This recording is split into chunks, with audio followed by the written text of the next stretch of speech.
Item 1, meeting opening. Welcome to the Ordinary Council meeting, Monday the 12th of May 2025. Move on to item 1.2, attendance. Are there any apologies, Ms Weatherill?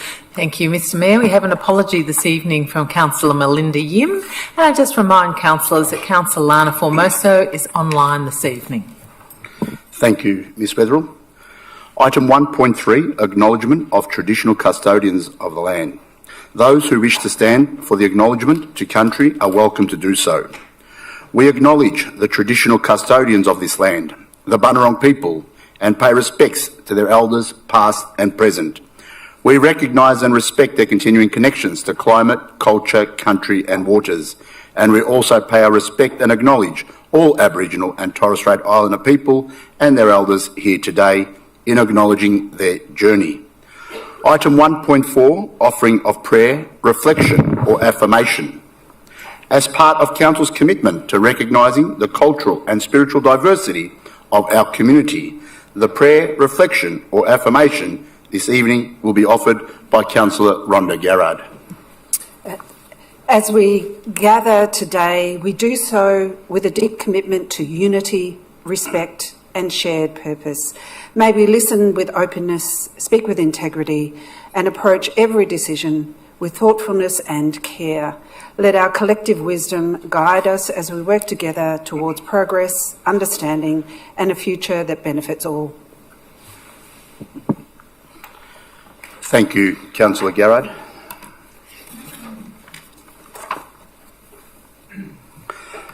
Before I move on to the next item, councillors, I'd like to take this opportunity to acknowledge our federal election was held recently. We congratulate the local MPs who were re-elected, Julian Hill, member for Bruce, Claire O'Neill, member for Hotham, and Mark Dreyfus, member for Isaacs. I'd like to make sure that they remember that they made a number of election commitments during their campaign, including funding for athletics facilities at Ross Reserve, $900,000, a new $1.5 million employment hub in central Dandenong, and a significant amount, about $1.6 million for CCTV renewal upgrades, $400,000 for renewed sports field lighting at Fotheringham Reserve Dandenong, $350,000 upgrades at Greaves Reserve Dandenong, and we look forward to working with those members over the next 3 years. Also, councillors, on a very, very sad note, it has been a horror weekend on Victoria roads, and especially for our community. Early this morning, 2 people lost their lives in Clayton South, and we hear one was from Springvale South. We also heard of reports that yesterday, on Mother's Day, a Dandenong North woman travelling with her family was killed in a car accident in Trafalgar. Our thoughts and our prayers are with those affected by these horrific incidents, and our condolences are with their families of those lost ones. I ask everyone to take care on the roads, as even a momentary loss of concentration can have catastrophic consequences. We'll move on to item 1.5, confirmation of minutes of the previous meeting of council held on the 28th of April 2025. Councillor Milkovich. Moved by Councillor Milkovich, second by Councillor Dann. Are there any questions? Is there any opposition? If there is no opposition, I declare the item carried. Item 1.6, disclosures of interest. Ms Weatherill. Thank you, Mr Mayor. I have one disclosure of interest this evening from our Mayor, Councillor Jim Memetti, and it's in relation to item number 4.2.1, which is the proposed 25-26 Capital Works Program for Community Consultation. Councillor Memetti has listed that he is a director of a company that has a stall at the Dandenong Market. Can we just confirm it for recommendation 2 of that item? That's right. Sorry, Thank you. Mr Thank Mayor. you, Ms Weatherill. Item 2, Officers' Reports, Part 1, 2.1, Petitions and Joint Letters. Moved by Deputy McCann, second by Councillor Formoso. Are there any questions? Is there any opposition? If there is no opposition, the item is carried.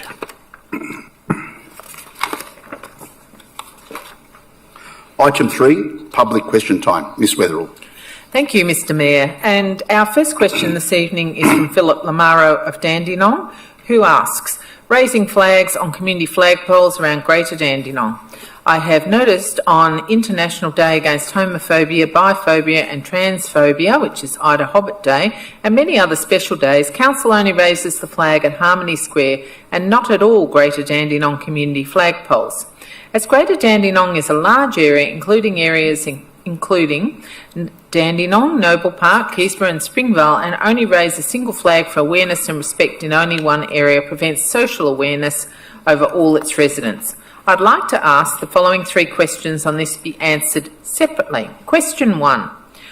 Where are currently all councils' community flagpoles?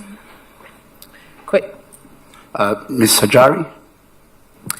Through you, Mayor, and thank you, Philip, for the question. The first question is your question was about the current council flagpoles. Council has 2 community flagpole locations, one in Harmony Square and one in Multicultural Place.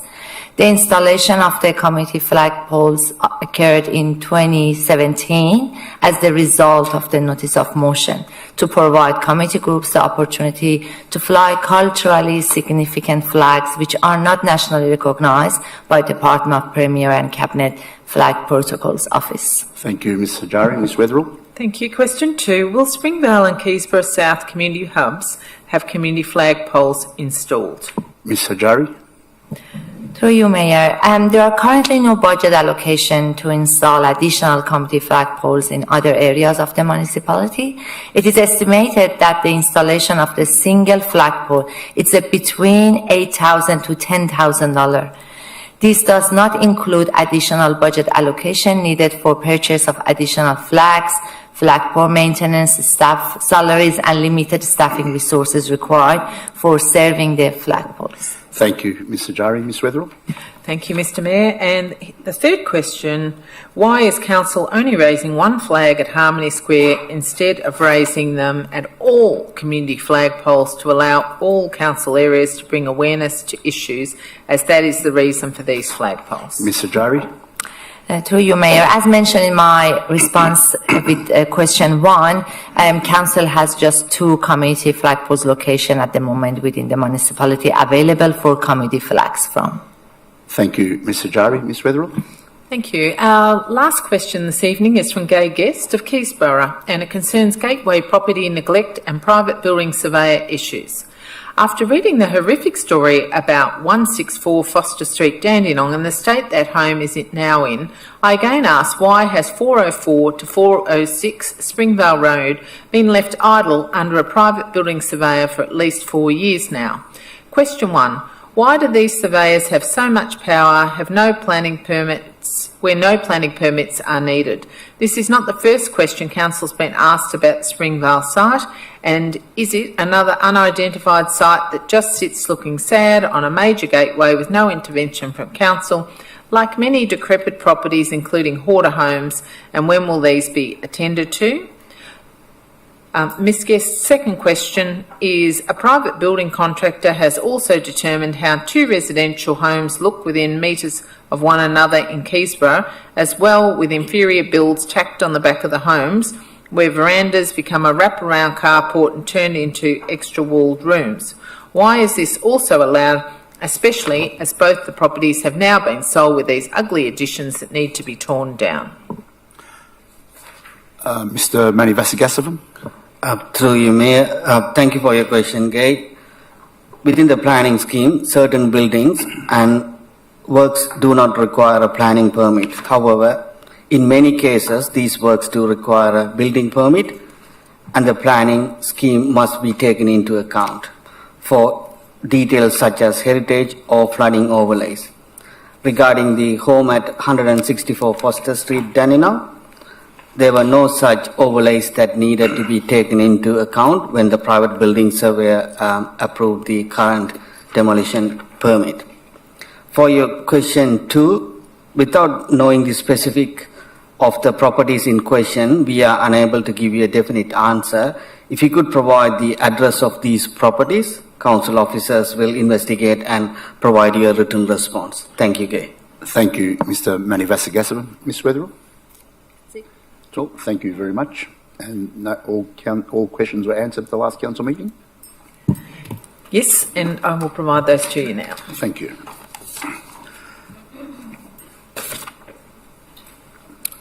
Councillors, we'll move on to item 4, Officers' Reports, Part 2, 4.1, Policy and Strategy, 4.1.1, Quarter 3, Quarterly Performance Report, January to March 2025. Happy to Moved move. by Deputy Mayor Tang. Second by Councillor Dunn. Are there any questions? Councillor Garrard. Thank you, Mayor. I have 2 questions. My first question is regarding can the relevant officer provide more details regarding the $4.2 million asset write-off and the $2.98 million in capital expenditures that could not be capitalised? Can there be more detail provided on these 2 items? Ms Sajari. Thank you, Councillor Garrard. Can you please point me the pages that, or Ms Hanson. Thank you. Through you, Mayor. Yeah, good question, Councillor Garrard, and I'm happy to answer that. So page 44 of the financial report attachment, or page 112 of the agenda, provides a little bit more information. But with respect to the 2.9 million, that's note 24, and it relates to prior year capital expenditure and works in progress that was not capital in nature or was not meeting the capitalisation threshold. Probably the most 2 significant items there are 988,000 of capital works that were under the threshold across a lot of asset classes, including buildings, parks, open space. And another significant amount is 769,000, which relates to works in progress that related to the PEP, or Precinct Energy Plant, which councils decided to demolish. In respect to the the other note that you referred to was note 25 in the financial report of 4.2 million. It mainly relates to disposals relating to either asset renewal replacement works as part of the capital program. A couple of items there relate, 3.2 million relates to assets as part of Council's capital renewal program for infrastructure and building assets, and the other write-off relates to 2 bridges that were in our financials, which the ownership is transferred to VicTrack, and another one is being replaced with the stormwater pipe. So both of those equate to over $1 million. Thank you, Ms Hanson. Councillor Garrard. Thank you, Mayor. And just my second question just relates to the waste strategy that is listed in the plan as being under development. But I do note that we don't have a voice, that we don't have a waste plan, and I believe we haven't had a waste plan since 2020. So my question is the plan being developed in tandem with the strategy? And if so, what is the timeline on both of those? Mr Manivasagasavam.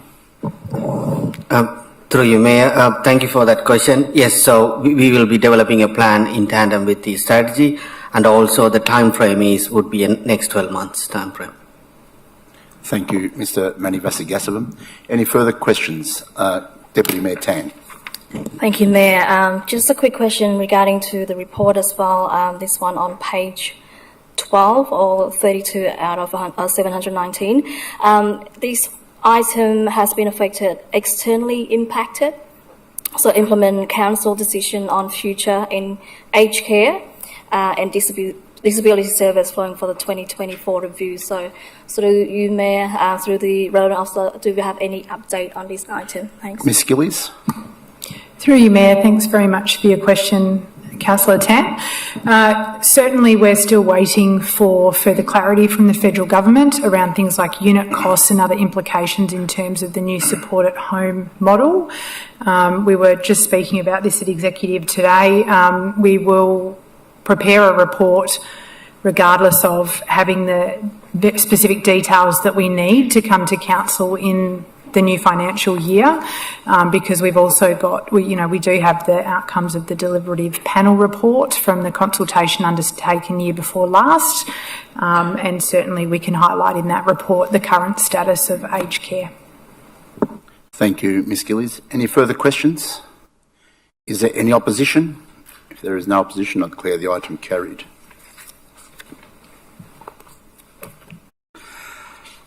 Councillors, I would like to say a few words about these next few items on our agenda. All these strategic documents are important to guiding the work we do as a council over the next 4 years and beyond. Tonight, we're considering our proposed budget for 2025-26, including the Capital Works program for the next financial year, Council Plan 2025-29 and Annual Plan 2025-26, the Long-Term Financial Plan 26 to 35, Revenue and Rating Plan 25-26, Asset Plan 25 to 35, for community consultation. To develop these documents, we heard from more than 3,300 community members. You told us your priorities for council work are affordable housing, climate change, community safety, council assets, employment and education, open space and trees, and social cohesion and connection. This feedback is captured in our proposed budget, where we'll deliver key services and infrastructure like the Dandenong Wellbeing Centre and millions of dollars worth of improvements to our road network, all while keeping our residential rates to less than 1%, well below the state government's cap of 3%. For the average household, this means a rate rise of around $12 this year. We recognise this is a financially challenging time for many residents in our community. A lot of people are doing it tough. We're here to support you, and we have many different options available to assist people who are having trouble paying their rates. Get in touch with our staff if you need help. Our budget spending is guided by the goals and direction in our council plan. Last week, officers met with a deliberative panel, a representative group of the community, and showed them how we had included their contributions in our proposed council plan. They thought we had done a good job of capturing their insights. So I now ask councillors to consider item 2.1. Item 2.1, proposed 2025-26 Capital Works program for community consultation, officers' recommendation 1. Moved by Councillor Garrard, second by Councillor O'Reilly. Are there any questions? If there's no, is there any opposition? If there is no opposition, I declare the item carried. Before we move on to the officer's recommendation, I'd like to declare a conflict of interest. 4.2.1, proposed 25-26 Capital Works program for the community consultation, officer's recommendation 2. My nature is indirect material conflict of interest of a pecuniary nature, S128. I am a director of a company that has a stall at the Dandenong Market. If I can call on Deputy Mayor Tan to take the chair.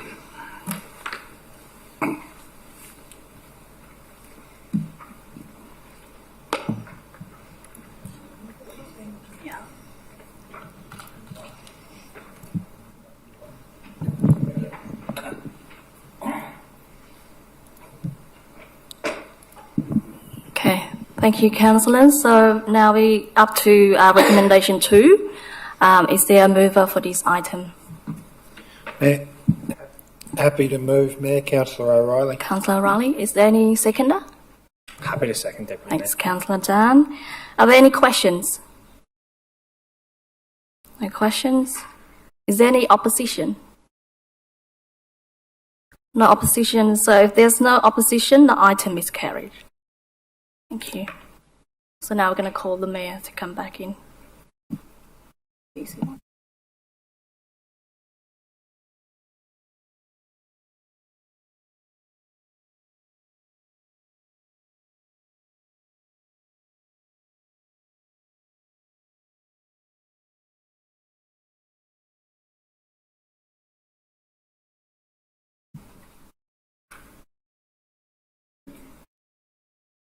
Thank you, Deputy Mayor Tan.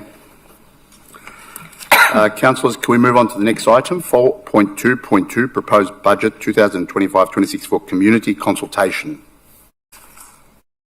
Moved by Councillor Dann.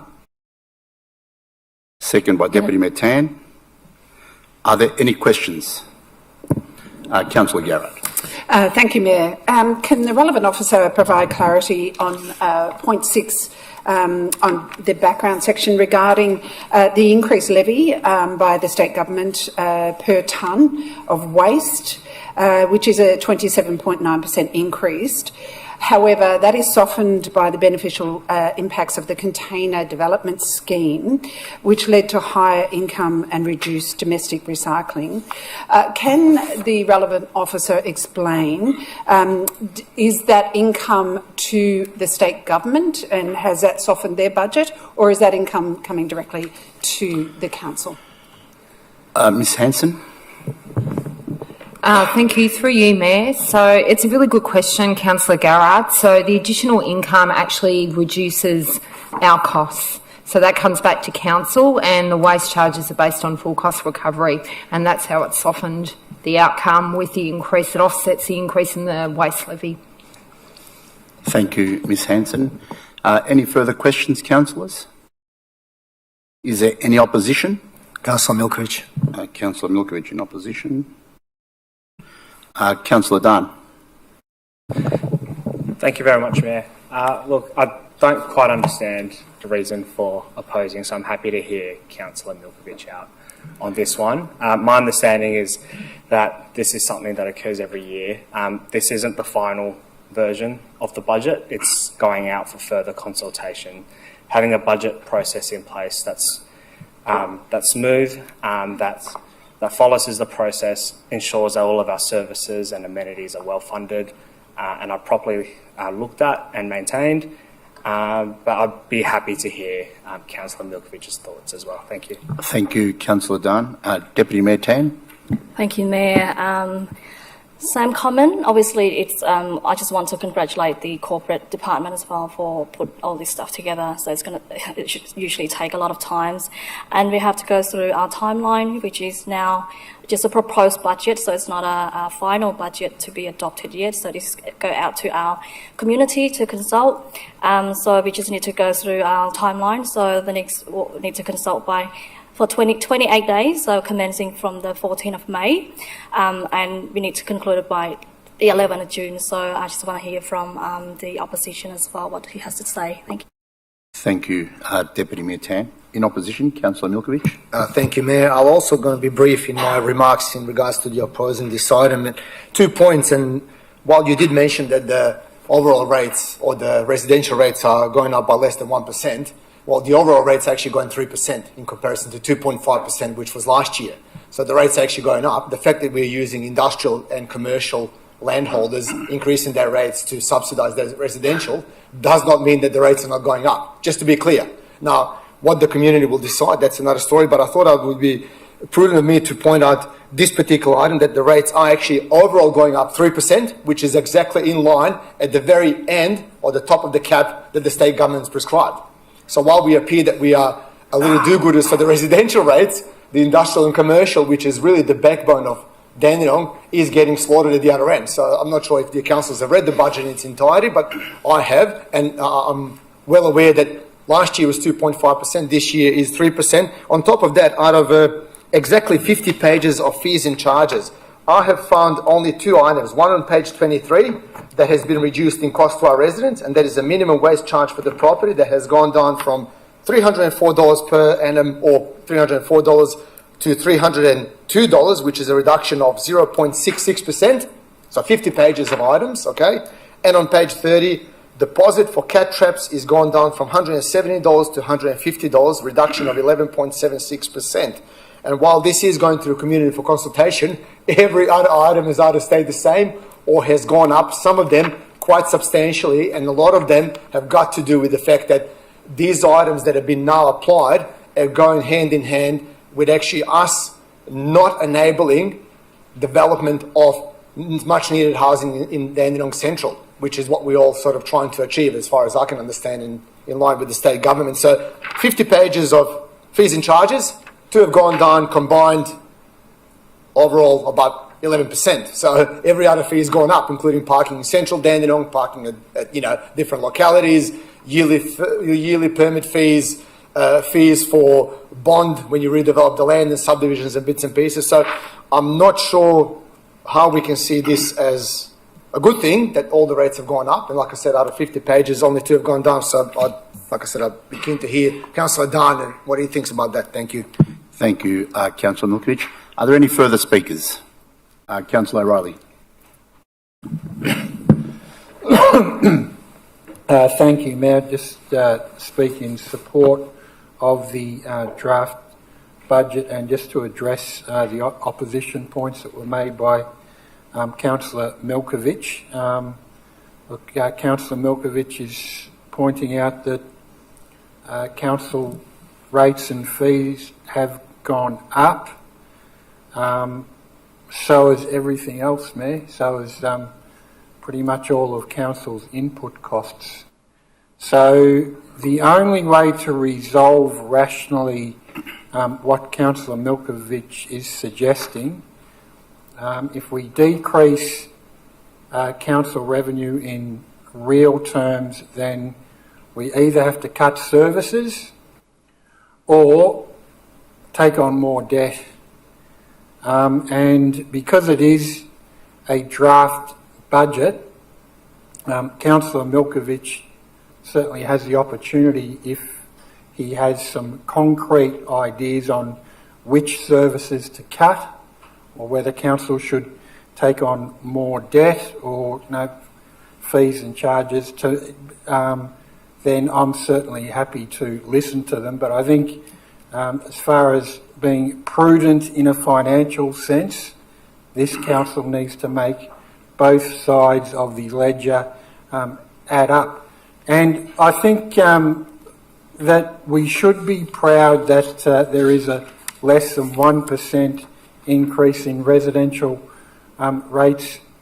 We are fortunate as a council that we have a strong manufacturing sector that does shoulder quite a fair rate burden, which then you could say cross-subsidise the burden on residents. And we are absolutely upfront, and that's the reason why my understanding is we've got the lowest residential rates of any Victorian council, Mayor. So I think I'm certainly happy if Councillor Milkovich has some actual proposals on to implementation of what he's talking about, but otherwise I think we should sensibly approve this draft budget.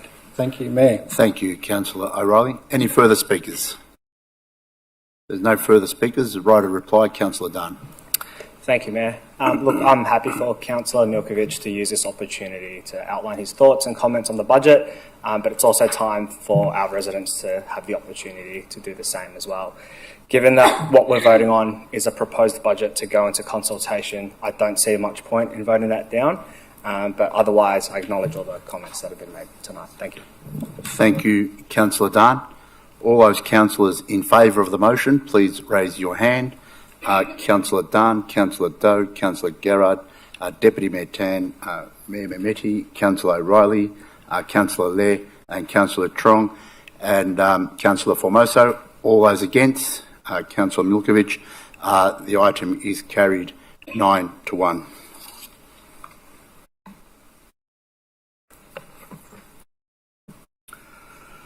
We'll move on to item 4.2.3, Proposed Long-Term Financial Plan 2025-26 to 2034-35 for community consultation. Happy to Moved move. by Deputy Mayor Tan. Second by Councillor Dunn. Are there any questions? Councillor Garrard. Thank you, Mayor. My question to the relevant officer is regarding the recurring trend within the long-term financial plan of recurring deficits in the operational results, which going forward means there is a greater reliance on cash reserves. My question is, how sustainable are the recurring operational deficits and what strategies are in place to address this in the longer term? Ms Hanson. Thank you. Through you, Mayor. So at the moment, Council, the long-term financial plan predicts operational surpluses, but the underlying deficit, which is one of the key measures of financial sustainability, are returning deficits. So the Council will need to address that in the short to medium term. So at some point, we will need to turn those deficits back into surpluses. There's many strategies that Council can take, and they've been briefed on this previously, but it's about looking at service delivery and also exploring alternative revenue sources to remain sustainable. Thank you, Ms Hanson. Any further questions? Is there any opposition? There is no opposition. I declare the item carried.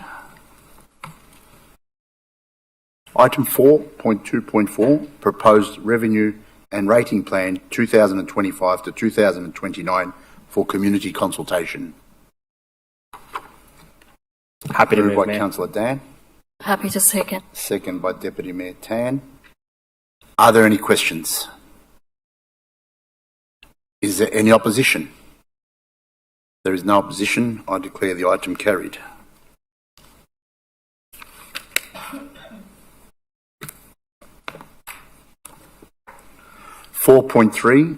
Other 4.3.1 Proposed Asset Plan 2025 to 2035 for community consultation. Moved by Councillor Trong. Second by Councillor O'Reilly. Are there any questions? Is there any opposition? If there is no opposition, I declare the item carried.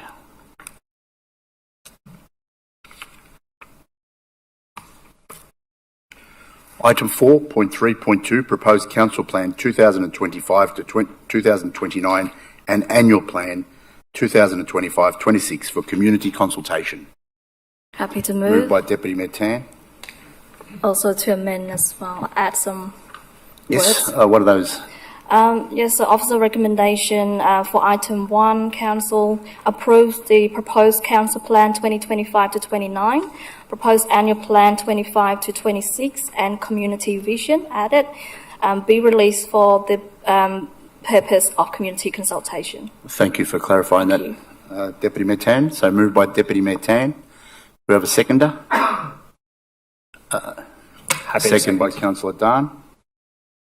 Are there any questions? Councillor Garrard. Thank you, Mayor. My question is regarding the very strong interest shown by the community through the deliberative consultation process in climate change and our recent decision to pull out of our regional climate body. Is that consistent, pulling out of the body, with this very strong desire by the community for us to substantially address climate change? Ms Hajari? Oh, yep. Through you, Mayor, I'm happy to have a quick answer and then hand over to the colleagues. Yes, you are right. The climate change has came as one of the recommendation by the deliberative panel. But at the same time, comparing with the previous council plan, we have really tailored the priorities that we have for the 4 years of the council plan strongly, really to address the climate change through the different ways and also the way that we are looking at the strategies. But if you want to add anything more on that. Mr Manivasagasav. Through you, Mayor, thank you for that question. Yes, Council is fully committed for the climate actions, and also, as you know, we have reduced our emissions by 82% so far, and also the decision to move from that organisation is purely on their 24-28 strategic plan and what's the benefit this Council is getting, and that's the reason we have decided to move on. Thanks. Thank you, Mr Manivasagasav. Is there any further questions? Is there any opposition? If there is no opposition, I declare the Can item I say carried. a few words? Deputy Yeah. Mayor Tan.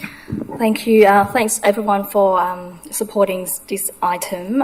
This council plan has been drafted after an extensive community engagement process, which focused on going out into the community and to hear as many voices as possible.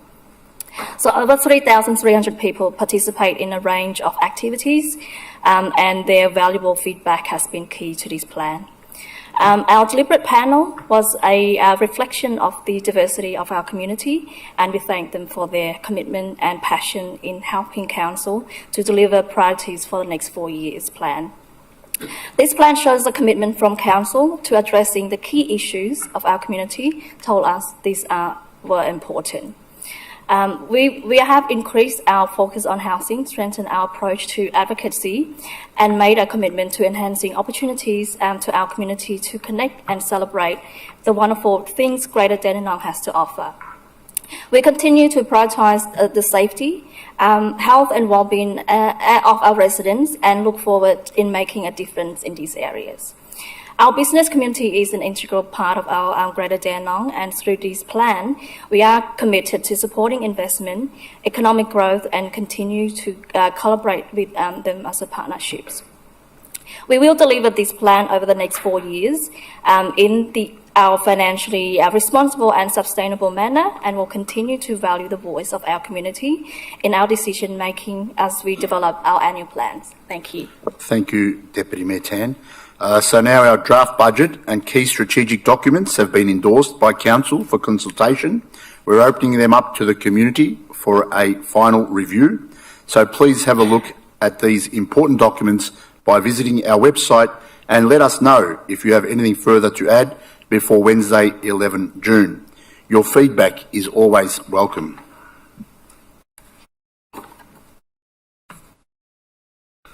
Move on to item 4.3.3, Arts Advisory Board, new committee members and nominations and updated terms of reference. Councillor Garrett. Moved by Councillor Garrard.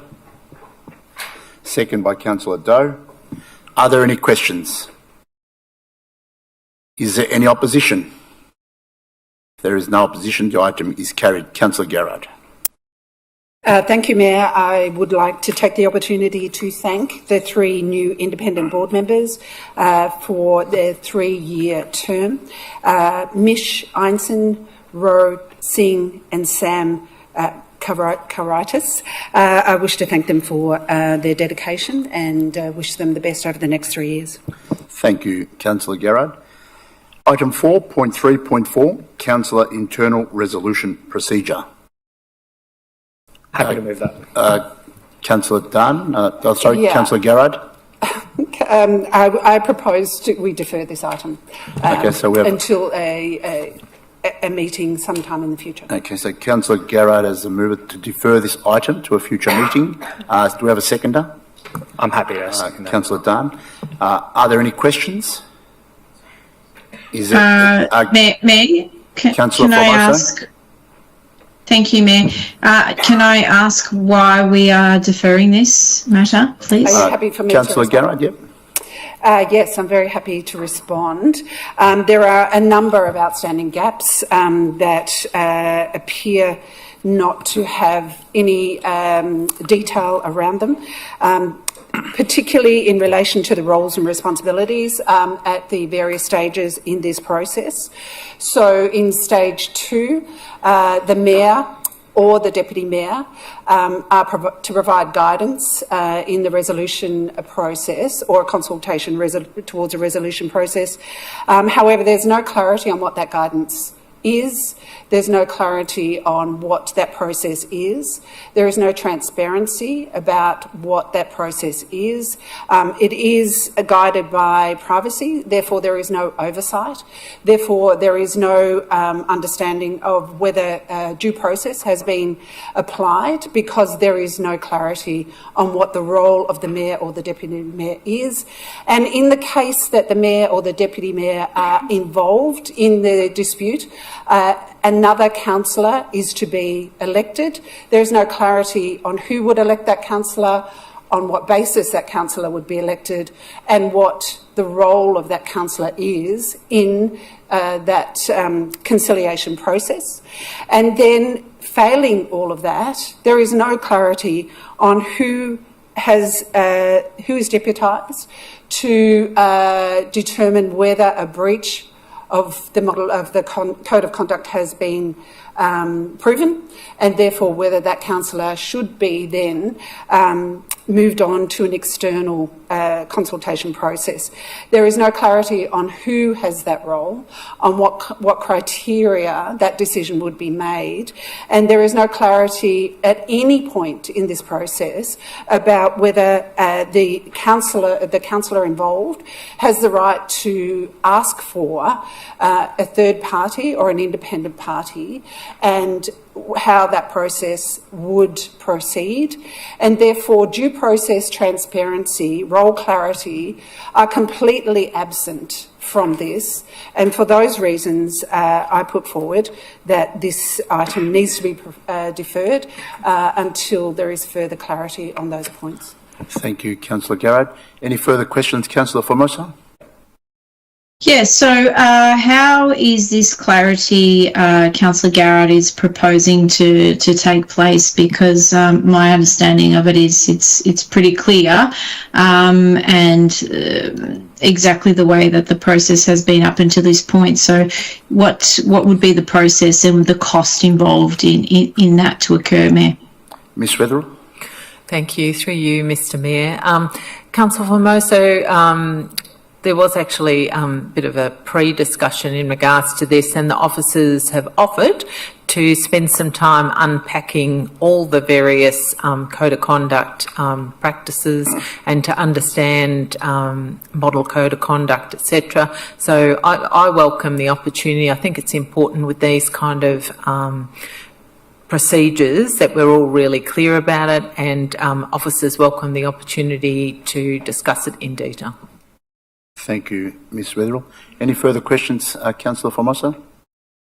Just in relation to the cost and time that this will take our officers and ratepayers as a result of this. Ms Weatherill? Through you, Mayor, that would be covered within the existing budgets. There would be some officer time, but I think certainly from my point of view, our officers are well skilled and understand the procedure and practices in question, and we welcome the opportunity to discuss them with the councillors. Thank you, Ms Weatherill. Any further questions? Is there any opposition? If there is no opposition, the item is deferred to our next council meeting. We'll move on to item 4.3.5, Victorian Electoral Commission report on the Greater Dandenong City Council 2024 local government elections. Moved by Councillor Garrard. Happy to second, Mayor. Councillor Second by Councillor Milkovich. Are there any questions? Councillor Garrard. Thank you, Mayor. Disturbingly, in this report, we find that the City of Greater Dandenong recorded one of the lowest voter turnout rates in the state among enrolled voters, and one of the highest rates of informal voting, with in some wards up to 7.64%. My question is, what will be done in future to ensure that we don't top the state in both low voter turnout and high informal voting? Ms Weatherill. Thank you, Mr Mayor. Certainly it's concerning to see if the City of Greater Dandenong does have lower rates than other parts of Melbourne. However, as the most multicultural municipality in the country and a highly disadvantaged community, I would imagine that those factors correlate. But certainly it is for the Victorian Electoral Commission to ensure that our voters vote and ensure that they are involved in the election process. But certainly I'm happy to pass on any feedback from councillors or suggestions back to the VEC as to what may be able to improve the situation.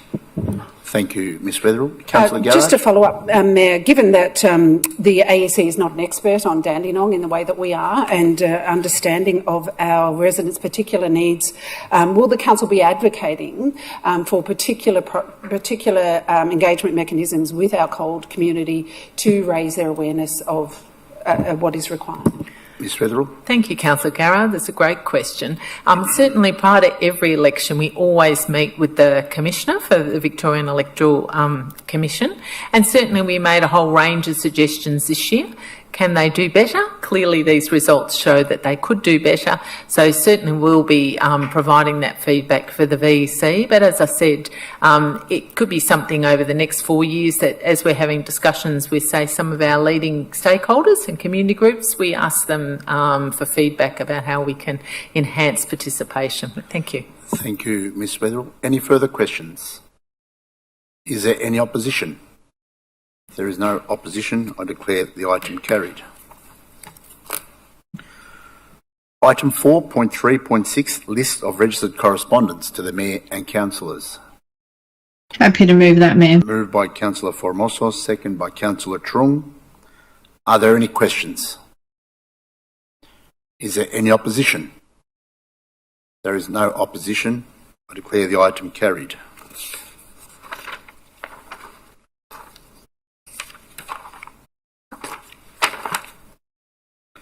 Item 5, notices of motion.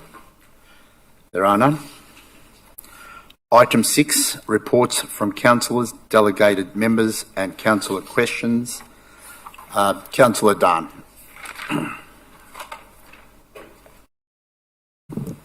Thank you, Mayor. Look, I had a conversation with a resident this weekend about green space on the end of Birdwood Avenue along Yarraman Creek, and he raised some concerns about ongoing antisocial behaviour and frequent rubbish dumping in the area. He also mentioned the amount of dead shrubs and trees, which may have also contributed to the misuse of the space, suggesting that a clean-up effort could really help to deter some unwanted behaviour. But it also prompted a really good discussion about things that we could do to possibly revitalise and beautify that area as well. I think Dandenong West is an area that has progressed a lot in recent years, positively as well. And small things like looking at where we can find small improvements can really go a long way to help to re-energise certain pockets of our neighbourhoods. I'll be happy to pass on additional information to the relevant officers, but in the meantime, I would be grateful if you could just assist the resident in addressing some of the more immediate safety and rubbish concerns as well. Great. I wanted to make a comment on the recent federal election results last week and echo your words, Mayor, at the start of the meeting in congratulating the re-elected federal MPs who represent our communities in Canberra. The result is a thumping victory for the Labor Party.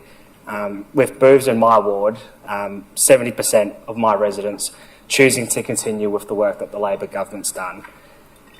This is a resounding endorsement from my constituents of the government's positive agenda, and it's a clear, complete rejection of the politics of division, negativity and grievance. The next 3 years now are really important for our council, councillors and officers alike, to work with our re-elected representatives to ensure that our residents' interests are looked after and that results keep on being delivered for our community. To finish up on a more personal, self-indulgent note, throughout my engagement with residents over the last 18 months since I've been elected to council for the first time, there were many who were previously strangers in my community who have turned into friendly faces, especially through door knocking, and many have asked what I do, what I'm up to when I'm not working on council matters, and I've always told them that I'm at university and I'm finishing up my double degrees at Monash. Well, I can say now that that's no longer the case because I'll be graduating this Thursday. So just thank you to all the well wishes from residents over the past year and a bit who told me to keep pushing towards the finish line. We've finally made it there. I know there's also quite a few viewers online as well who have doubted my ability to get that done. So firstly, you know who you are. Hello to you all. And just want to say that you are welcome to join me on campus this Thursday as well to celebrate. But look, in all seriousness, this is of course a proud personal moment for myself, but a really good reminder too that there are a lot of young people in our communities that have ambitions and dreams to go into tertiary education and to study at university. I don't doubt at all the fortune that I've had in my own life to get to this point. And I think as councillors and officers, we all have a really important role to play to ensure that our communities are an environment where young people can feel supported to pursue their educational ambitions as well. I understand there's high-level support services, programs and initiatives like the anti-poverty strategy, Dandenong Zero, which helps to ensure that families and their parents are supported so that they can continue to focus on their own studies. But more importantly, in my view, it's the small things that make the biggest difference as well. You know, ensuring that our libraries remain open so young people have a space to study after school, including myself when I was at school at the Springvale Library. You know, ensuring that our parks and sporting fields are maintained so that young people have that opportunity to unwind, relax, so that they can have that balance with their studies as well. But I just wanted to make those points as a bit of a moment of reflection, but that was all for me this week. Thank you. Congratulations, Councillor Dan. Please put your hands together. Well done. Councillor Doe.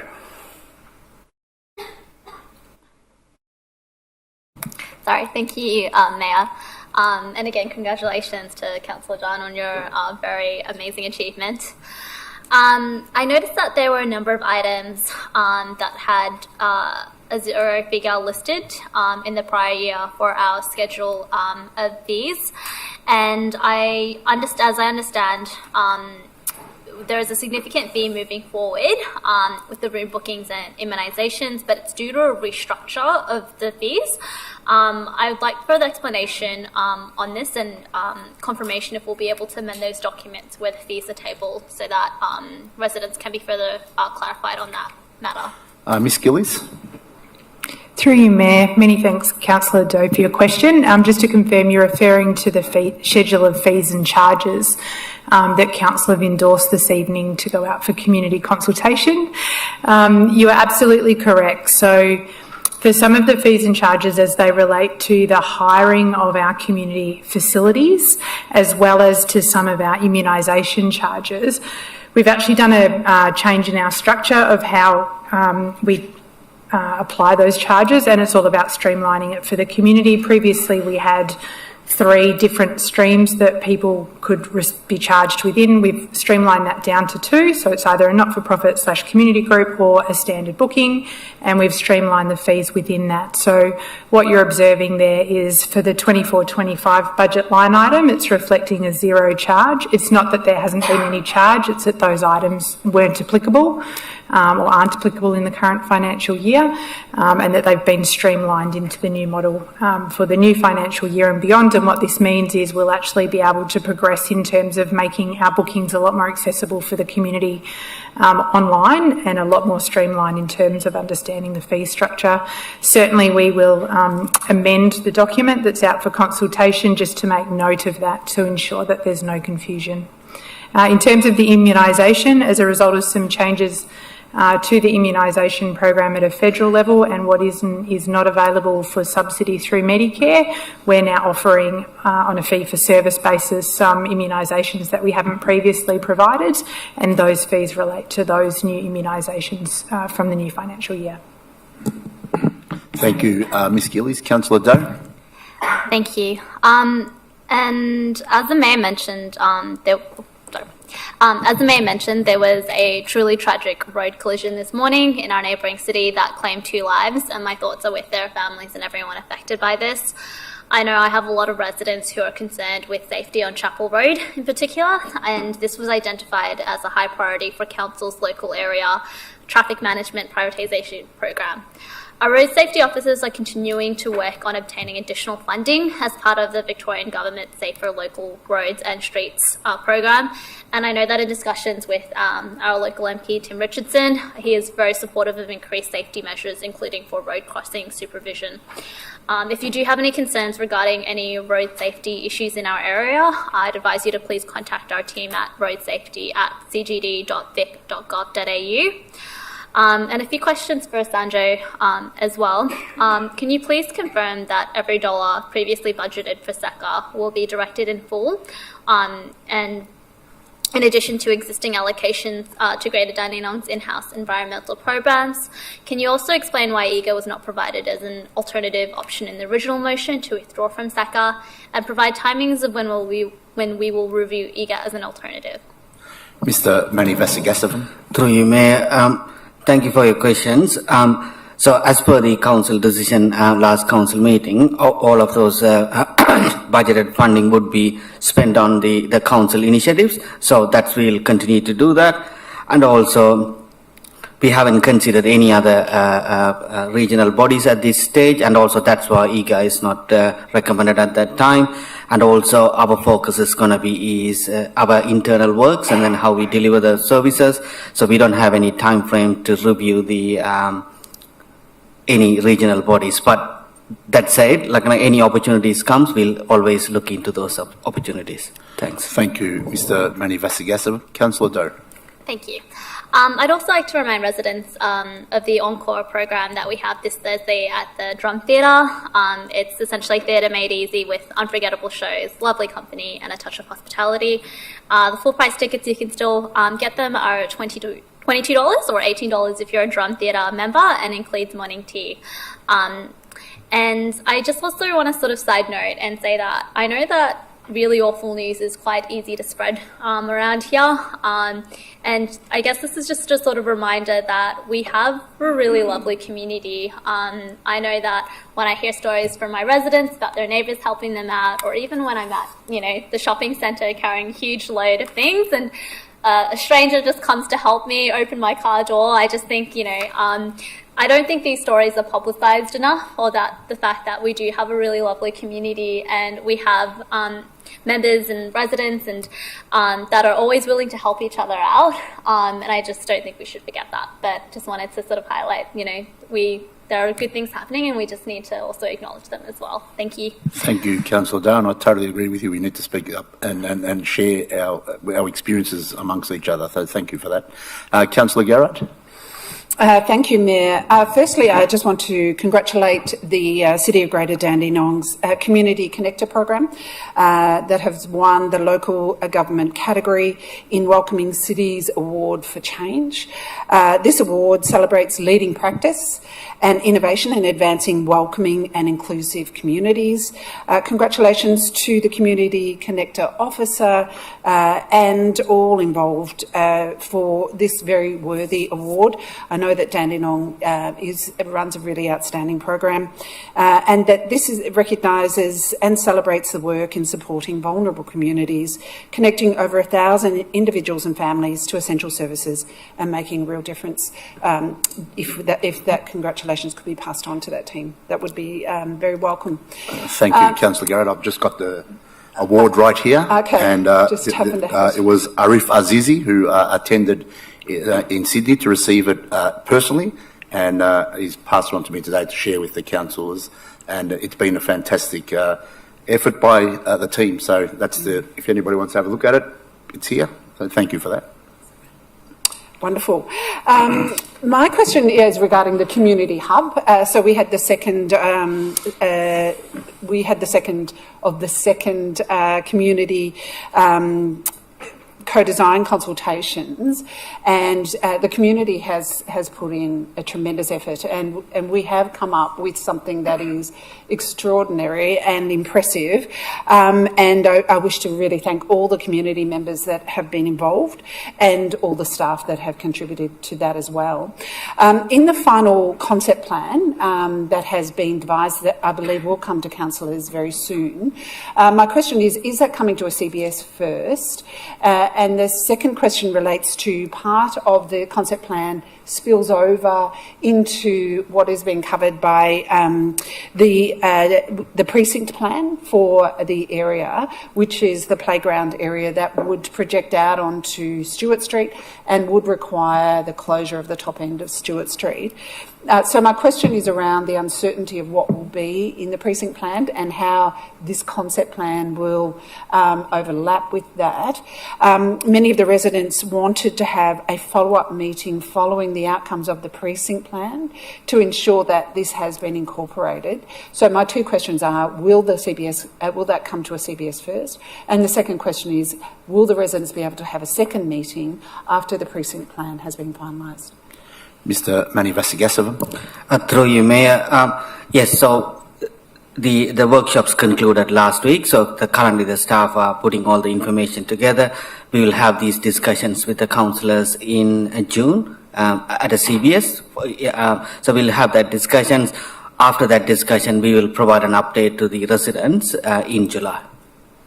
Thank you, Mr. Mani Vasigasavam. Councillor Garrett.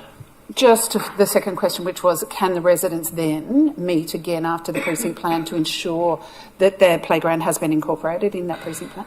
Mr. So- Manivasagasavam. Yes, through you, Mayor, the precinct plan, I need to sort of check when's our community consultation timeframe. Depending on that timeframe, we will inform the community during that community consultation process.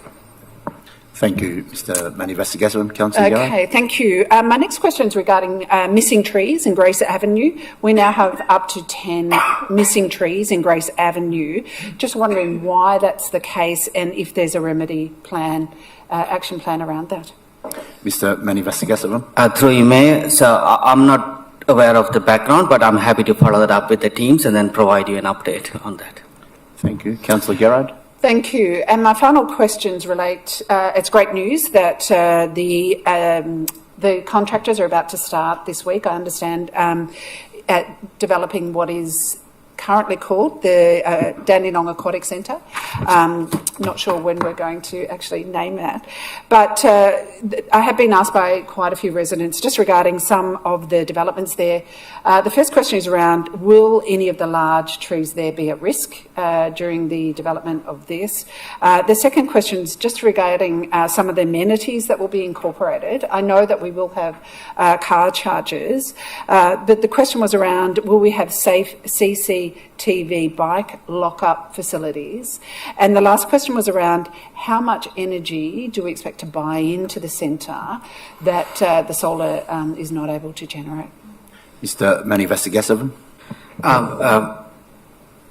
So number of specific questions that I don't have the answer at the moment, but I'm happy to follow up and provide that information. But in relation to the trees, part of the design process, council officers look to retain much as possible. So we are currently in that process. So we'll identify if there needs to be any trees removed, that we'll let the councillors and the communities know. Thank you, Mr. Manivasagasavam. Councillor Garrard. Thank you. Deputy Mayor Tan. Thank you, Mayor. Firstly, I would like to congratulate the government for winning the federal election for the second term as well. It was a landslide victory for Labor, and congratulate to our local federal MPs, Julian Hill, Mark Dreyfus and Claire O'Neill. Also, I just want to start with just a report from the last council meeting. So on the 15th of April, I attended the announcement from announced by Claire, just regarding to the City of Great Dandenong Council will receive $900,000 for Ross Reserve amenity upgrade. So the construction is for the female-friendly and DDA compliant change room, amenities and spectator shade structure around the exterior of the athletic track. So it will benefit for the Springvale Little Athletic Club, Dandenong Springvale Athletic Club, Dandenong Springvale Master Athletic Club, and over 60 schools and the Regional Athletic Carnival that held in their facilities. So I just want to congratulations to Claire for her winning on the election as well. She also appointed us the additional Minister for Housing, homelessness, and a new minister for the city. So congratulations to her. We welcome this announcement from Claire. So this will provide seating and change room that makes athletics and physical participation accessible to girls, women and people of all abilities. On the 17th of April, I attended the Noble Park ISL sub-branch Anzac Day, commemorate the march and services as well. On the 4th of May, I attended the Teochew Chinese Association of Victoria for the check presentation. I just want to congratulate to the Teochew Chinese Association of Victoria and the Teochew community as well for raising I think over $118,000. I did attend it with you, Mayor, and Councillor Shauna Riley as well. So this is to support the Monash Children's Hospital and Box Hills Hospital. On the 8th of May, I attended the polio fundraising, which is hosted by the Rotary Club of Springvale City, with the Mayor, yourself, Councillor Shauna Riley and Councillor Alice Fong Lee. They raised over about $10,985.50 on the night, so which we'll use to purchase polio vaccines for people in Pakistan and Afghanistan. So congratulate to them. Also want to congratulate Councillor Philip Dan on your achievement. Congratulate for achieving law degree at university. And also congratulate our City of Greater Dandenong for achieving the awards, which is the Welcoming City Awards for Change. And also want to take this opportunity to thank the Corporate Department, the Chief Finance Officer as well for your great work that you've done for the quarterly budget. So now City of Greater Dandenong, we achieve a surplus of the results 31.8 million quarterly report, which is more than 4.48 million better to year to date. So for the budget, so congratulations. My question tonight, just following up with one of the projects from the last CIP, Mayor, through the relevant officer, just regarding to the library locker for Noble Park. I know it's going to be installed in June, sometime in June. Do you have the exact date when it's going to be installed by? Thanks. Ms Gillies? Through you, Mayor, and thank you, Councillor Tan, for your question. I really wish I had an exact date for you. I received an update on this one just last week. We are waiting. It's not something we can control. We're awaiting a permit from a third party in relation to installing the library locker in the preferred location, which is still a preferred location given its proximity to public transport and other amenities. What we have said, though, is given the time this has taken, it's normally, my understanding, is a 2-month process, and so far it's taken over 7 months. What we have said, though, is if we don't have that permit, we don't receive the approvals that we require by the end of this month, that we will look to secure a alternative location or sort of move to the second preferred location so that we can actually get moving. We've got the library locker ready to go. It's built, it's assembled. It purely is all down to a third party approval to use their space, given it's on their land. Thank you, Ms Gillies. Thank you, Deputy Mayor Tan. Thank you. I'll follow on my questions by email. So done. Thanks. Thank you, Deputy Mayor Tan. Councillor O'Reilly? Thank you, Mayor. Attended some events that have already been mentioned, but like Springvale Rotary and Rotary in general, with their focus on polio, eradicating polio has been remarkably successful. Since 1985, cases have decreased by 99.9%, with just a few, I think from the stats, a few handful of cases in Afghanistan and Pakistan, and they're continuing to focus on that. Springvale Rotary has donated over $100,000 for polio vaccines. So congratulations to them on their sustained and continued effort on that. Also attended the Tao Chu Chinese Association with yourself and Councillor Tan, and again, these amounts of money make a huge difference to the causes that they're supporting. Tao Chu Chinese Association, over $120,000 to Monash Children's Hospital and Box Hill Hospital. And I know myself, having had to require the services of Monash Children's Hospital when my son had an asthma attack a few years ago, there's nothing better than knowing that we have a fully funded health service at our, ready to support us when we, in great times of need. And Tao Chu Association has certainly done a magnificent job in supporting those two health services that I've mentioned. So congratulations to them. I have two questions, Mayor.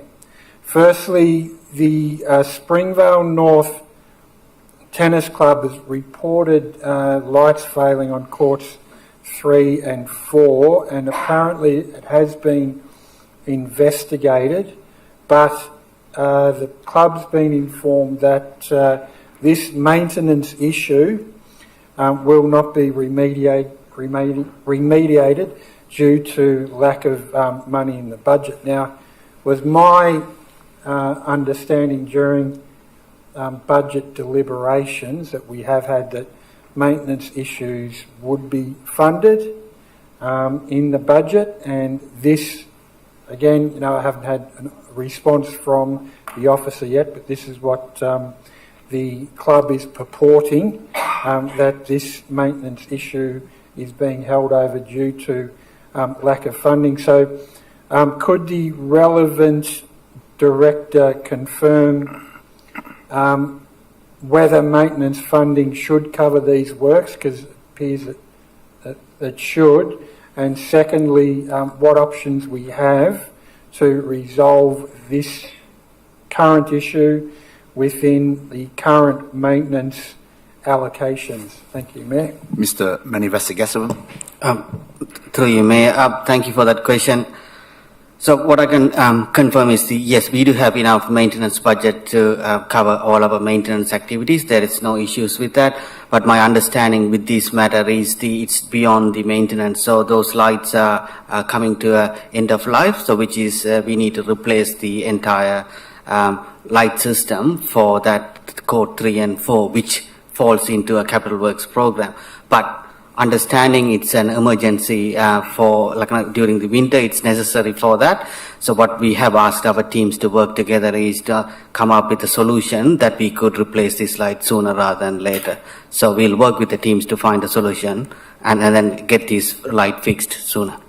Thanks. Thank you, Mr. Manivasagasavam. Councillor O'Reilly.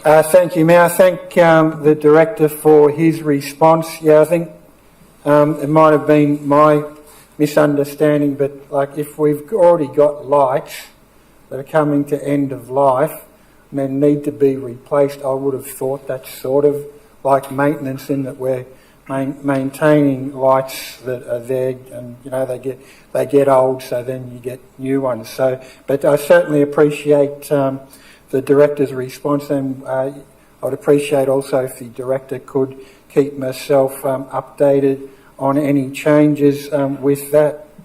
Second question or idea that I sometimes come up with, sometimes they're good, is I had a resident report that, and this incident's being dealt with separately, but this sort of leads me to a general idea or question. Had a resident report that a neighbour was parking on that resident's nature strip, and that when the waste truck came around, that the waste truck was having terrible difficulty using the turning bowl of the court, and the waste truck had to do not 2 or 3 point turns, but 10-point turns, if there is such a thing. So the question is that I thought of is that when our waste contractor has issues like this, where there's obviously cars that are out of place and that are making it less efficient for the waste trucks to move throughout the streets, do they have an open channel with council so that council officers can then specifically enforce those areas? Because I think it would be beneficial for council that our waste trucks are not inhibited, because eventually probably the waste company is going to charge us. So I just the question is, does our waste contractor have an open line of communication to report areas where they're having issues with the trucks moving? I know that they have a GPS thing on every truck so they can track it on a map, and you'd think, when they get a whole lot of squiggles, that would identify that, there was something going wrong. Just ask for a response. Thank you, Mayor. Mr. Manivasagasavam. Through you, Mayor, definitely the truck drivers have a direct contact with our council staff as well, not only for these sort of issues, but also missing bins or any other issues. We always have a daily contact. And also, if these things happen, so more than one times, they normally report that. Sometimes these things happens on the streets, around car parked around the bins. But if it is a once-off, we don't get to know that. But if it is a recurring thing, yes, definitely we'll do that. And I'm happy to talk to you and get that address and the location. Be happy to follow that up. Thank you, Mr. Manivasagasavan. Councillor O'Reilly. Thank you, Mayor. Yeah, the individual incident has been handled through the merit system quite expeditiously. It was just more a general thing, and I'm glad that the Director has confirmed what he did. Thank you, Mayor. End of report. Thank you, Councillor O'Reilly. Councillor Lair. Thank you, Mayor. Want to speak? Thank you, Mayor. So I have some event to report with you. On the 30th of April, we are in the Springvale Hall for the citizenship ceremony. Lucky that one is just you and me there. So we delivered about over 200 new citizenship there. And the second event is just yesterday. Filipino, we are celebrating some culture, the different culture I the first time to attend. So interesting. I wish that one will continue every year. The other one in polio fundraising night on Friday from Rotary's friend in Springvale. They really good organization. It's just few table, but they can contribute about over 10,000. So much. I'm so appreciate that's fundraising nice. The last one is I so busy with volunteer work for support MP around us. For we contribute something delivery flyer to make connect with community around us. That's it. Thank you, Mayor. Thank you, Councillor Lair. Councillor Trump. Thanks, Mayor. Because the 30th of April, that means the day is about 50 years ago, South Vietnam falling in communist hand, and the people have run away by making both Vietnamese both people. Therefore, we have many events the people organize to think about that day and say something about the way they the journey they escape away from Vietnam and something like that, and the people tell story. And many VCA and also some church and also temple, Buddhist temple, and some organization, and they organize that for that. I think that this Sunday we will organize a big barbecue for the Vietnamese volunteer for the many events they serve for the people in our communities, and I think that if any one of you have time should come to visit us about 12 o'clock and Sunday 18th of May.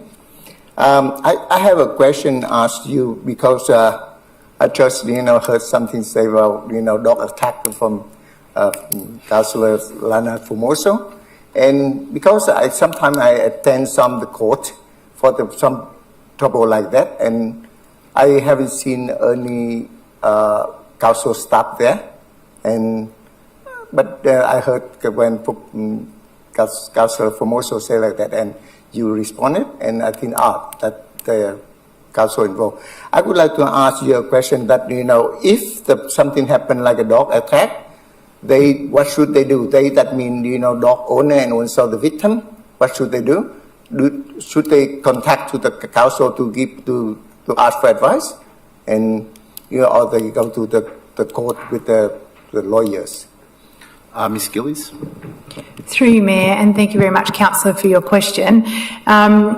First and foremost, it's all about people's health and safety. So certainly, if there's people injured, they absolutely need to be calling 000 and obtaining medical help first and foremost. And then absolutely contact council and report through. You can either do it online, so people can actually make reports online around incidents involving animals, or they can call up customer service and make a report that way as well. That will go through to our animal management team, and they'll then be able to ascertain what's happened there and follow the appropriate steps in terms of any investigation and or potential prosecutions if there's been something occur that shouldn't occur, but also that enables us to identify if the animals are registered or not, and to work with the owners to ensure that there's responsible pet ownership in place. Thank you. Thank you, Ms Gillies. Councillor Trung, thank you. Councillor Milkovich. Nothing from me tonight, Mayor. Thank you. Thank you. Councillor Formosa. Thank you, Mayor. I see you left me last, finally, tonight. Thank you. Well, you complained last week, so are you... It wasn't a complaint, just an observation. I have a few things to get through this evening, so if I could just be as quick as I can, and I'm going to put my timer on just for the benefit of myself. I've had a Noble Park North resident contact me about an issue that they've actually had for over 3 years now, Mayor. A neighbouring property has over 100 pigeons on their property, amongst other animals such as, a constantly barking dog, several chickens and a rooster. The resident has made several complaints over the years, and I do have merit numbers in regards to that. These birds fly around the neighbourhood, but in particular the excess of bird droppings happen to fall all over this resident's roof, backyard, clothes on their clothesline. There's been an increase in rats and mice to the yard, which is creating a lot of distress and health issues for this resident because he has his elderly mother living with him, and she has respiratory problems. The ranger has spoken to the resident about their concerns and informed that the pigeon owner had permits to have more than the allocated 20 pigeons, I believe, last time I checked, and that upon inspection that the cage was actually kept clean.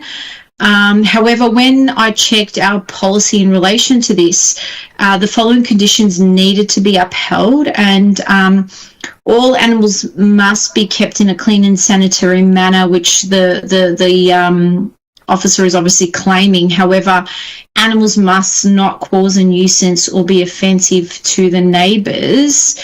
And there also is specific requirements about where and how the animals are housed. Now, this resident has, like I said, been going through this for over 3 years. It's the first time it's been brought to my attention. It's a very small residential area. They've spoken to their neighbours, and there's some that are absolutely in agreement that these pigeons are a nuisance and are thinking about compiling a petition to resolve this matter. So if I could just have the relevant officer respond and obviously contact the really distressed resident as soon as possible, and I can send those details to them, but if I could have a quick response to that, please. Ms Gillies. Through you, Mayor. Councillor Formosa, thanks very much for bringing that to my attention. Certainly, if you could send me through the details, including those merits, I'll be very happy to follow that up and arrange for the resident to be contacted. Yeah, and is this a common practice? Because I'm just wondering, if I had over 100 pigeons flying around my house, I'd be pretty annoyed. And how does this permit system work? Do you not need to have a majority of your neighbours agreeing to having such an abundant amount of pigeons in the area? Ms Weatherill. Yeah, through you, Mr Mayor. Councillor Formoso, we often find that with some of our residents, there are two sides to the story. I think at the end of the day, the best thing is maybe take this offline. We'll investigate the property concerned and then have a discussion about it. Thank you, Ms Weatherill. Councillor Formosa. Sure, happy to do that. The other matter I have is in relation to Coolivin Road Playground, which I've just been informed by a resident has been severely damaged and burnt by hooligans of late. It's recently just been fenced off, and just wanted to know what the outcome of this is and when the repairs will occur. So if the relevant director could respond, please. Mr. Manivasagasavam.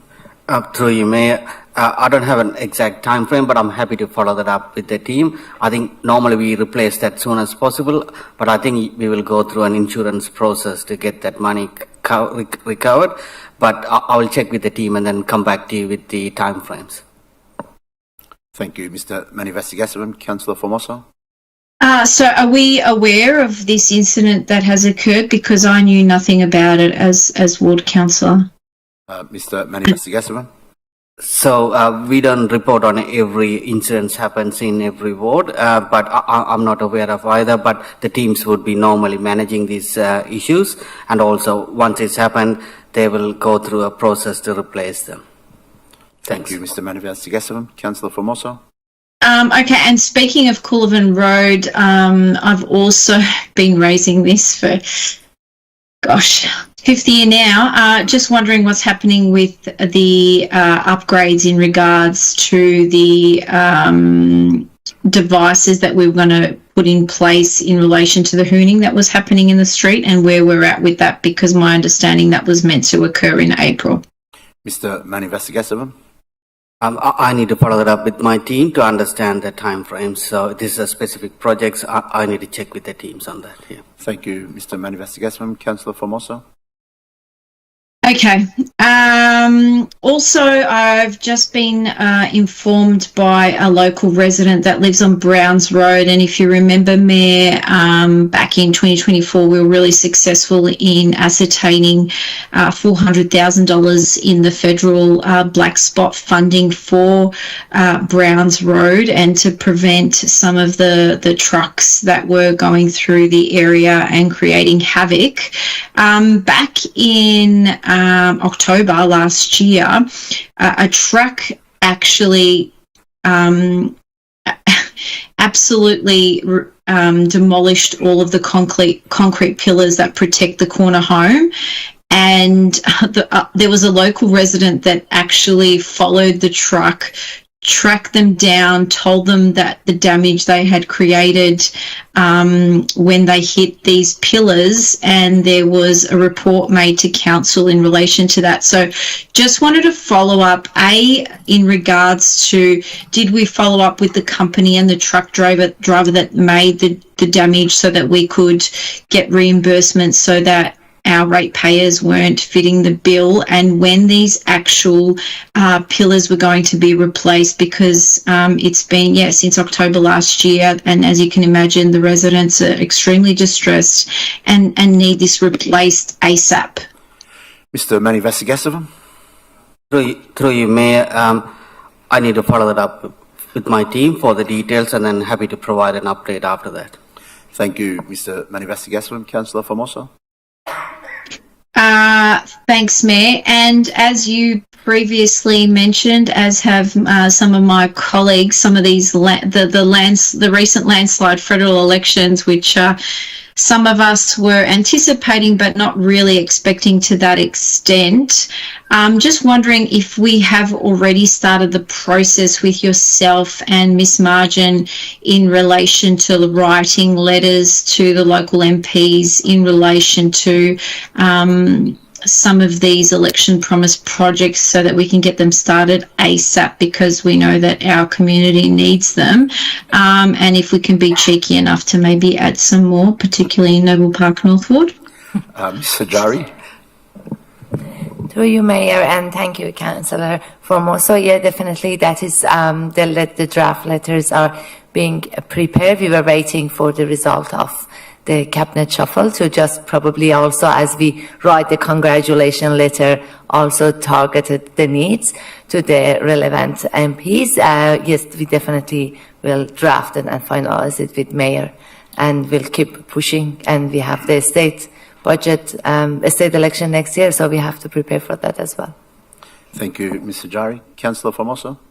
Yes, Ms. Hajari, thanks for that, and I'll be very keen to work very closely with you on some of those election promises as well. Quick update, if I could, on Hennessy Scout Hall. I know that we were meant to be demolishing that building. It's becoming an eyesore. We are having a ridiculous amount of dump rubbish in that area.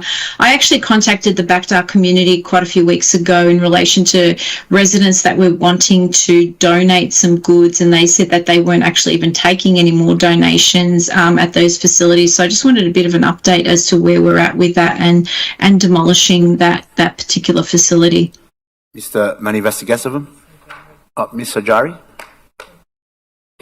To you, Mayor, and thank you, Councillor Formoso. Actually, this is the item that we are working with the team, and we will update Councillor very soon on the next action on that property, and also the next step with the demolition. So we will update you in the next couple of weeks of the actions we are heading to. Thank you, Ms. Sajari. Councillor Formoso.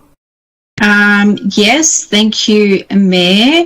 The other thing I wanted to mention, which was pretty iconic, and not just because I'm a tragic Carlton supporter, but Fifi, Fev and Nick on the Fox FM radio announced on the 5th of May that they were going to come down to Masala Football Club on Saturday, the 10th of May at Lewis Tuig Reserve to try and bring some well-needed attention and attendance to the club due to some of the issues that they've had over the years.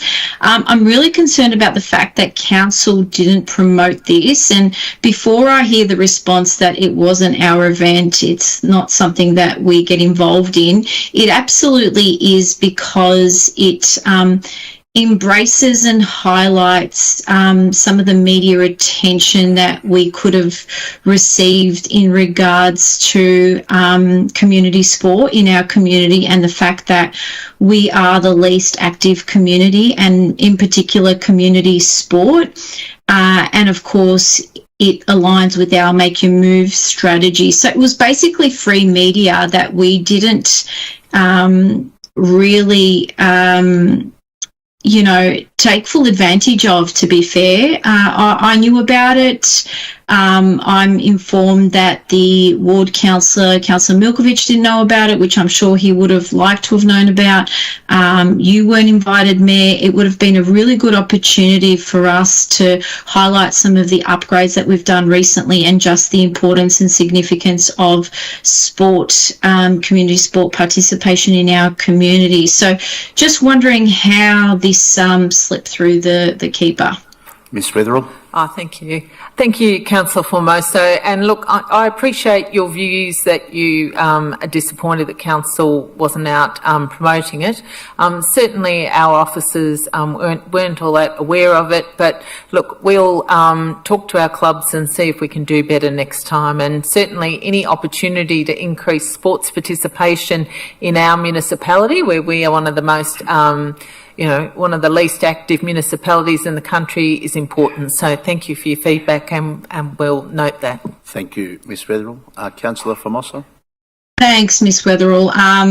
No offence, appreciate the sentiment, but too little too late. We really could have capitalised on that on so many levels, but it is what it is. And sadly, my kids didn't get a Favola signature as well, which made that even worse. Also, I understand last week that the Minister of Planning made herself the planning authority for the conversation of the former Kingswood Golf Club in the city of Kingston to become housing, and the former Kingswood Golf Club is just a few kilometres from Keysborough Golf Club in our municipality, Mayor. And as you know, the Keysborough Golf Club has had similar desire to create housing amongst other things that our community needs and deserves on their existing site, and move to a new facility on Pillars Road.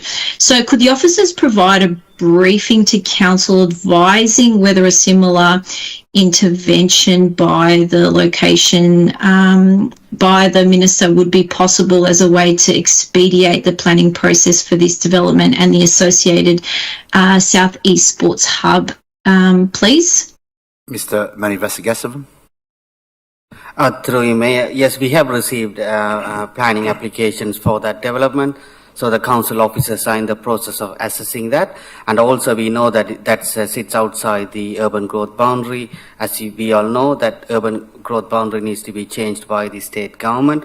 So we are looking at all these options and working through. Definitely we'll provide a briefing to the councillors on this matter pretty soon. Thank you, Mr. Manivasagasavam. 1 more minute left. Councillor Formoso.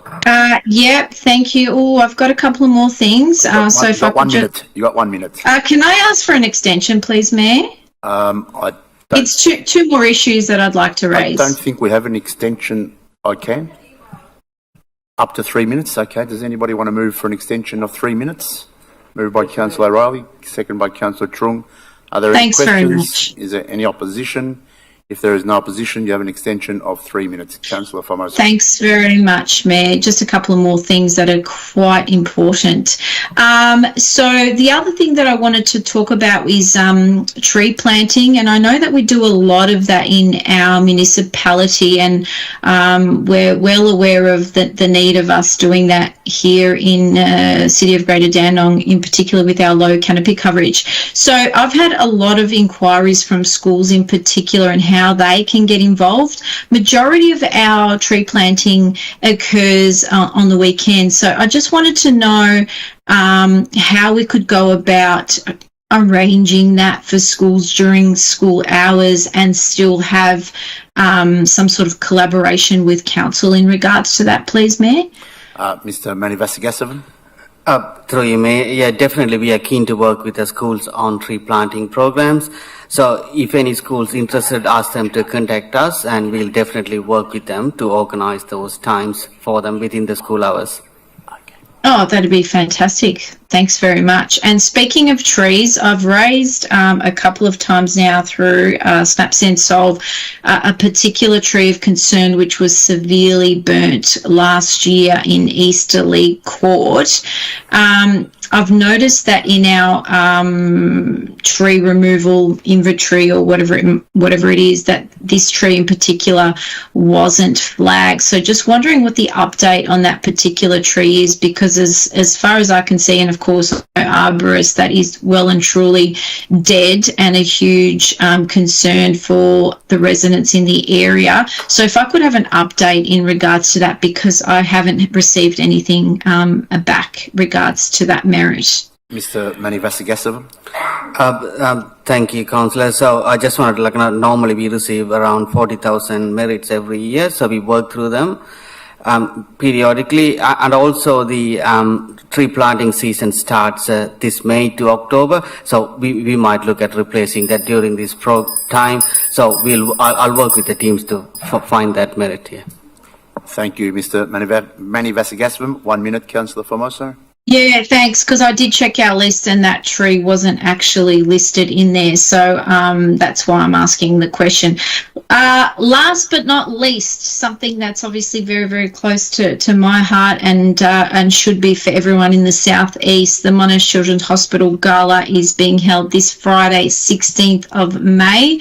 I need to stress the significance and the importance after that Good Friday appeal from, Royal Children's Hospital, not taking away from what they do, but clearly Monash Children's Hospital, who basically services 40% of our children south of the river, and them needing as much attention and funding as any other children's hospital. So a hospital that's very close to my heart. I really encourage people to support it and be part of the gala this week. Thank you, Councillor Formoso. It's time. Thank you very much.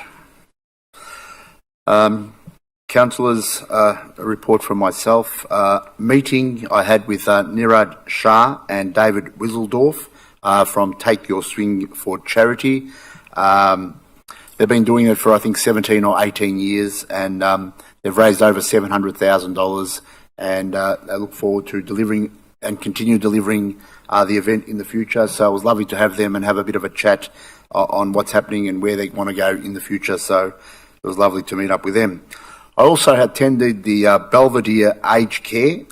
It was Rose's 102nd birthday, which was fantastic. And if you looked at Rosa, she probably looked like about 80 or 85, so she's doing really, really well. And I do know that Councillor Milkovich and I attended earlier on, or would have been end of last year or early this year, where we've got about 12 people in our community that are over 100. And we found out that most of them live in Noble Park. So there must be something in the water in Noble Park. So it was lovely to go and celebrate Rose's 102nd birthday. I attended the Mayoral and Councillor Task Force supporting people seeking asylum.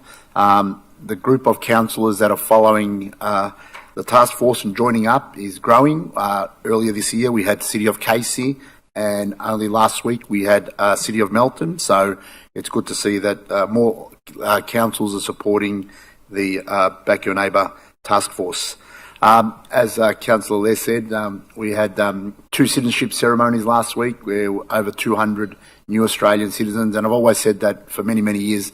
That's one of my favourite jobs as the Mayor, handing over a certificate to new residents and seeing their smile on their faces and their family faces, and then having all the photos later on.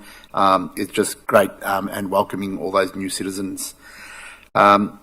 I also attended the We Can Do exhibition speech at the Noble Park Community Centre, which do fantastic work. The Noble Park Community Centre have over 1,000 people come through their doors, and this is another thing that they do really well, exhibition, and it was sponsored by the Bendigo Bank, who do some fantastic work within our local communities to making sure that these kind of things happen. Like some of the councillors already mentioned, the Teachu Chinese Association, I attended the donation presentation. I think it was about $118,000. Monash Children's Hospital was one of the beneficiaries, as well as Box Hill Hospital, and the Teachu community has been raising funds for those 2 hospitals for many, many, many years.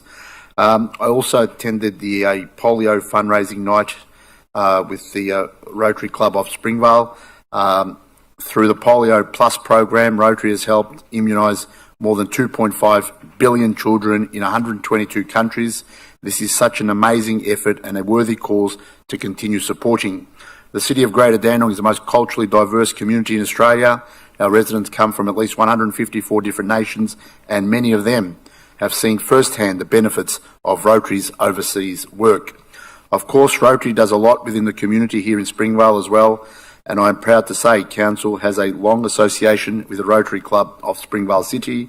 The Rotary name is recognised by many as an inspiring and welcoming organisation, and I know this is true of a local chapter who have been making a difference for 22 years, and on the night I received a Paul Harris Fellow. So thank you to the Rotary of Springvale City. Thank you. I also attended the Bengali New Year celebrations, Australian Bangladesh Association, Shubho Novobosho, I think means Happy New Year. So I'm learning all these different words from different nationalities and different countries. So it was great to celebrate the Bengali New Year on Saturday. I also attended the Flores de Mayo Philippines celebration. If you didn't know, we have more than 2,000 Filipinos that call our city home, and we welcome their vibrant contribution they make to life in Greater Dandenong. I also attended the Afghan Youth Association Mother's Day celebration, which was great to see over 100 mothers on Mother's Day coming together to celebrate Mother's Day. And I saw these women and they looked like they were all recently arrived, and I thought, what am I going to speak to these ladies about Mother's Day? You know, you wish them Happy Mother's Day. But what I wanted to reflect was they looked like my mum would have 50 years ago. My mum came to this country 50 years ago and didn't speak a word of English, didn't have any support with anybody, left her mum and dad back overseas, left all her siblings, all her friends, and arrived to Australia with my dad and me and my brother 50 years ago. And I just wanted to wish those mothers a happy Mother's Day, and just to say to them that Dandenong or Victoria in Australia is a different country than what it was 50 years ago. There's so much more support services for the Afghan Youth Association Mother's Day. So I just sort of touched on that and just made them feel a bit more comfortable and at ease that many mothers have been doing this for many years, and you know, and I think I'm always very blessed to say to my mum and dad that they made the best choice to come to Australia. So I told them that they've made their sacrifice, that their future generations, their children and grandchildren will be much better that they've migrated to Australia. So, and I'm closing on that. Happy Mother's Day, happy, you know, people, carers and all that. So I hope you all had a lovely day yesterday. And I always say to people, you shouldn't be just celebrating your mother on Mother's Day, but every day. Also, did we have any questions that were taken on notice at the last council Yes, meeting? Mr Mayor, here they are. Thank you very much, Ms Weatherall. Item 7, urgent business. If there's no urgent business. Item 8, close of business. I declare the meeting closed at 8:45 p.m. Thank you for your attendance. Have a great evening.